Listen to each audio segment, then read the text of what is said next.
Hello বন্ধুরা, আমাদের SDTV চ্যানেলে আপনাদের স্বাগতম। আমি দীপিকা চলে এসেছি আপনাদের জন্য গীতা এলএলবি সিরিয়ালের আপডেট নিয়ে। বর্দা, তুমি গীতাকে নিয়ে যেভাবে খেলা শুরু করেছো এরকম করো না। প্রলয়, সবকিছুতে তুই কেন নাক গলাস বলতো? আমি তো কিছুই বুঝতে পারছি না। দেখ, গীতার যেটা দায়িত্ব ও সেটা পালন করতে চলে এসেছে। গীতা, পদ্ম, তোমরা ভেতরে যাও, অনেক কাজ বাকি আছে, সেগুলো তোমাদের করতে হবে। যাও। তাছাড়া কাজ কোনো গোছানো হয়নি। আমি জানি যে গীতা একলা এই বিয়েটা উতরে দিতে পারবে।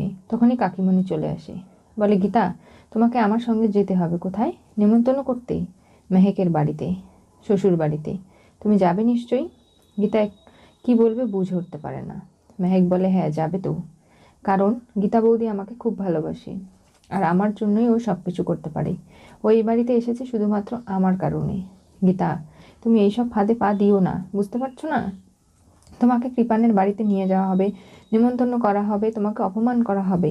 তুমি কি আর কখনো গীতা এলএলবি হিসেবে ঘুরে দাঁড়াতে পারবে না? নাকি আমরা মনে করব যে না, আর কেউ ন্যায় বিচার পাবে না? অগ্নিজিৎ মুখার্জি, ধীমান, কৃপান, এমনকি যারা অপরাধী রয়েছে তারা সবাই পার পেয়ে যাবে? তুমি কোর্ট থেকে মাথা নিচু করে বেরিয়ে আসবে? কি করে গীতা? আমি তো ভাবতে পারছি না। তুমি তো সরীসৃপ নও, তোমার তো মেরুদণ্ড আছে, আর এরা অক্টোপাসের মতো চারদিক থেকে তোমাকে ঘিরে রাখবে। তুমি কি করে কি করবে বলো? আপনি চিন্তা করবেন না। আমি বাড়ির বউ হওয়ার যেমন দায়িত্ব পালন করব, তেমনি গীতা এলএলবি হওয়ারও দায়িত্বটা আমি ঠিক পালন করতে পারবো। আপনাকে চিন্তা করতে হবে না কাকাই। দেখো গীতা, যা কিছু হচ্ছে এটা কিন্তু ঠিক হচ্ছে না। যা যা, তুই গিয়ে কৃপানের বাড়িতে নেমন্তন্ন করে আয়, বুঝতে পারলি? আমি যদি ভালো বর চাই তাহলে অপরাধ, ভালো গাড়ি চাই, বাড়ি চাই তাহলে অন্যায়, অথচ সেই টাকার এপিঠ আর ওপিঠ তুইও তো সেটাই করছিস। নিজের বুঝতে পেরেছিস যে এইসব কেস লড়ে নিজের জীবনে ভালো থাকা যাবে না। তাই অগ্নিজিৎ মুখার্জির বাড়িটা একটা সেফ, ভবিষ্যৎ আছে, সিকিউরিটিপূর্ণ। তাই তুই এখানে মাথা নিচু করে ফিরে এলি, তাই তো গীতা? ভাবতে পারছি না, যে কথাটা আমি মুখের ওপর স্পষ্ট বলি সেটাই তুই ঘুরিয়ে পেঁচিয়ে করে ফেলছিস। কি করে পারছিস বলতো? আর দেখ, আমার আজকে বেশ ভালো করে বোঝা হলো, এগুলো তুই ইচ্ছে করে করছিস, তাই না? গীতা, তুমি বলো, আমার সঙ্গে যাবে কি যাবে না? গীতা বৌদি, কি হবে কবর খুঁড়ে বলো তো? তুমি এই সব কেস কাটালি বাদ দিয়ে বাড়ির লক্ষ্মী বউ হয়ে সংসার করো। এগুলো ঝুটঝামেলায় যেও না, আমার বাবা বড্ড একা, তার পাশে কেউ নেই। অগ্নিজিৎ মুখার্জি কবে কোন দিন কি অপরাধ অন্যায় করেছে সেগুলো না হয় খুঁড়ে বের নাই করলে তাকে তার মতো থাকতে দাও। আর আমি তো চেয়েছিলাম এরকম ধুমধাম করে বিয়ে হোক, পালকিতে করে শ্বশুর বাড়িতে যাব, এমনকি এতটা আলো হবে, এত লোকজন নেমন্তন্ন হবে, পাপা আমার সব ইচ্ছেই পূর্ণ করছে। তাহলে আমার তো অপূর্ণ বলতে কোনো কিছু রইলো না। মেহেক, আমি তোমাকে বড্ড ভালোবাসি। তুমি যখন বলেছো কৃপানের বাড়িতে যেতে, নিমন্ত্রণ করতে, আমি তাহলে যাব। তুমি চিন্তা করো না, আমি যাব। তাহলে তোমার জন্য আমি একটা শাড়ি কিনেছি গীতা, খুব সুন্দর, নিজে কিনেছি পছন্দ করে। সেই শাড়িটা পরে তুমি আমার সঙ্গে যেও, ঠিক আছে? আপনি যদি আমাকে বলেন কৃপানের বাড়িতে যেতে হবে তাও যাব, যদি বলেন নরকে যেতে হবে তাও যাব, কোনো সমস্যা নেই। কারণ মেহেককে আমি বড্ড ভালোবাসি, ওর জন্যই এত কিছু ত্যাগ আমি করছি, বুঝতে পেরেছেন? চলুন এবার ভেতরে যাওয়া যাক। যাও ছোট বৌমা, তুমি তোমার ঘরে যাও, সব কিছু গুছিয়ে নাও। গীতার তখনই ফোন চলে আসে।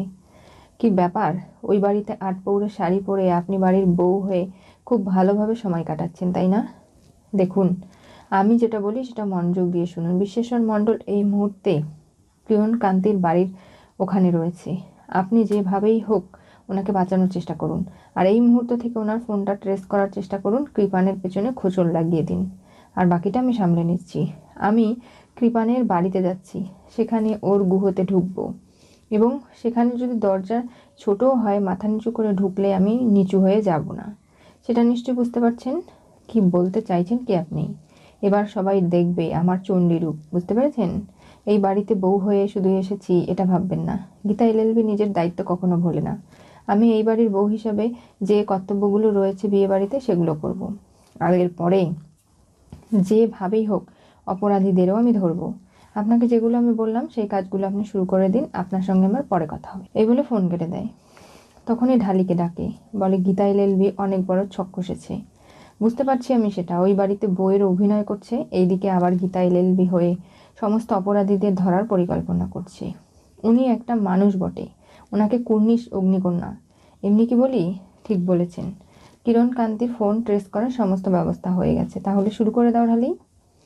এদিকে বিশ্বেশ্বর মণ্ডল কিরণকান্তি ব্যানার্জিকে ফোন করে, বলে আমি একটু ধীমান সেনের সঙ্গে কথা বলতে চাই। উনি নামি দামি মানুষ, ওনার সঙ্গে যখন তখন দেখা করা যায় না। দেখুন আপনি চাইলেই পারবেন, সেটা আমি বুঝতে পারছি, দিন না একটু দেখা করিয়ে। আমি বললাম তো এখন হবে না, মেয়ের বাড়ির লোকজন আমাদের বাড়িতে আসছে নেমন্তন্ন করতে। এই অবস্থায় আমি কোনোভাবে এখন বাইরে যেতে পারবো না। আপনি ফোনটা রাখুন, আপনার ফোন ট্রেস হতে পারে, তখন কি হবে, আমাদের সব কথোপকথন মানুষ শুনে নেবে। আমি পরে কথা বলছি। দেখুন আমাকে কেউ মেরে ফেলতে চাইছে, আমি বুঝতে পারছি আমাকে ফলো করা হচ্ছে, যদি আমার কোনো ক্ষতি হয়ে যায় আমি কিন্তু আপনাদের ছাড়বো না। তারপরেও কিরণকান্তি ফোন রেখে দেয়। বিশ্বেশ্বর ভাবে যে না, এভাবে মুখ বন্ধ করে রেখে নিজের ক্ষতি করলে চলবে না। সে যদি কোনোভাবে কোনো ক্ষতির সম্মুখীন হয় তাহলে সবার নাম বলে দেবে, সবাই কি কি কুকীর্তি করেছে সেগুলো সবাইকে জানাবে, তখন দেখবে যে কে কি করে বাঁচতে পারে।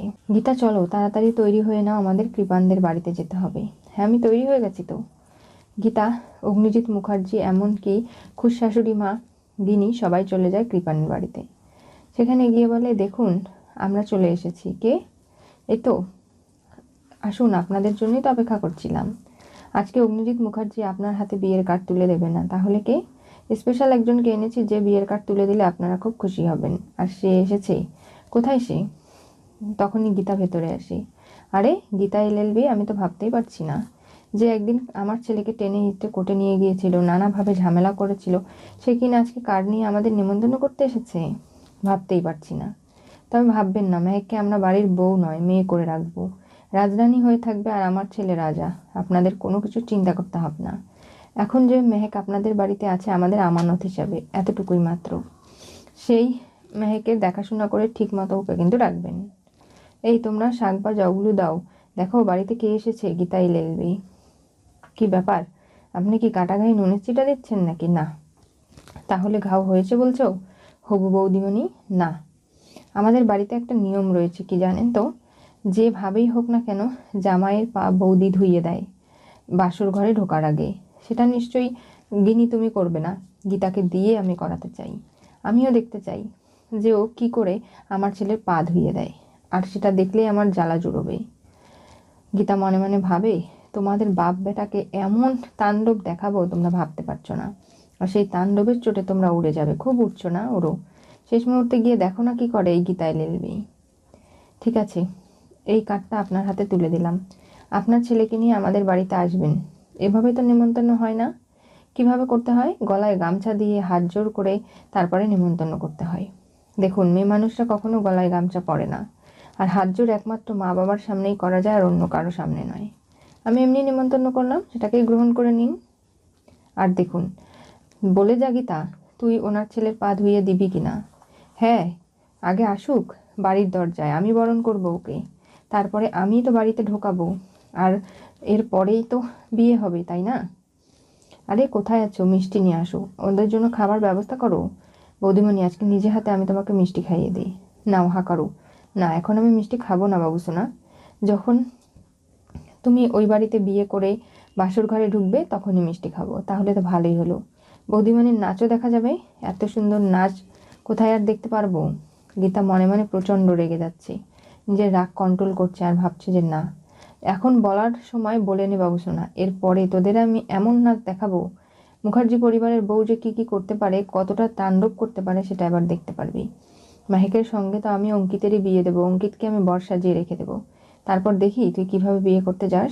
গীতা এরপরে সবার অনুমতি নিয়ে বিদায় নিতে চায়, বলে আমি গেলাম তাহলে বাবুসোনা। বাবুসোনার বাবা সবাই, দেখো গীতা, তোমাকে ধন্যবাদ, তুমি যে এরকম করে এসে নিমন্ত্রণ করবে সত্যি আমি ভাবতে পারিনি। তুমি আজকে আমার সম্মান রক্ষা করেছো, তার জন্য অনেক অনেক ধন্যবাদ। একজন বৃদ্ধ বাবা হয়ে কন্যা দায় থেকে মুক্ত হতে তোমার হেল্প চেয়েছিলাম, তুমি যে এত ভালো করে সমস্ত কিছু হেল্প করছো, আমি তার জন্য খুব খুশি। তখনই গীতার একটা ফোন চলে আসে, আর তখনই গীতা পরিকল্পনা করে ফেলে বিশ্বেশ্বর মণ্ডলকে কি করে সে সমস্ত কথা বের করবে, আর কিভাবে সব কিছুর জন্য অগ্নিজিৎ মুখার্জি কিভাবে ফেসে গেছে সেটা খুঁজে বের করবে। কি হতে চলেছে গীতা এলএলবি সিরিয়ালের পরবর্তী টুইস্টে? গীতা কৃপানের বাড়িতে বিয়ের কার্ড দিয়ে নেমন্তন্ন করলো অগ্নিজিতের সাথে গিয়ে। আজকে গীতা এক প্রকার বাধ্য হয়ে শত্রুর সামনে মাথা নত করেছে, শুধু সাময়িকভাবে। কারণ শত্রুর গুহের মধ্যে না ঢুকলে গীতা তো বুঝতে পারছে না যে আসলে শত্রুরা কি কি করছে, কি প্রমাণ রয়েছে, কি সাক্ষী, সবটা তো খুঁজে বের করতে হবে। আর তার জন্য কিরণ কান্তি ব্যানার্জি এবং কৃপানের পাশাপাশি থাকাটা খুব জরুরি। আর সেটা করতেই গীতা কিন্তু আজকে এই সিদ্ধান্ত নিয়েছে। সব কিছু অগ্নিজিৎ মুখার্জি বুঝতে না পারলেও গিনি কিন্তু বুঝতে পেরেছে যে অনেক বড় একটা চাল দেওয়ার জন্যই গীতা এই বাড়িতে এসেছে, আর সেটা কি গিনি ধরতে পারছে না। আর এদিকে গীতা চলে আসে থানায়, এসে বড়বাবুকে বলে যে বিশেশ্বর মণ্ডলের খোঁজ আমি কি করে পেলাম সেটা আপনাদের পরে বলছি, আপনি সবটা খুলে বলুন, কি হয়েছিল সেদিন, কেন অগ্নিজিৎ মুখার্জি ফেঁসে যাচ্ছে সবটা। বিশেশ্বর মণ্ডল সমস্ত কথা যা জানে সেটা জানাতে রাজি হয়ে যায়। এরপরে কি ঘটবে জানতে চোখ রাখতে হবে আমাদের চ্যানেলে। পাশে থাকা বেল আইকনটি অবশ্যই করে ক্লিক করুন।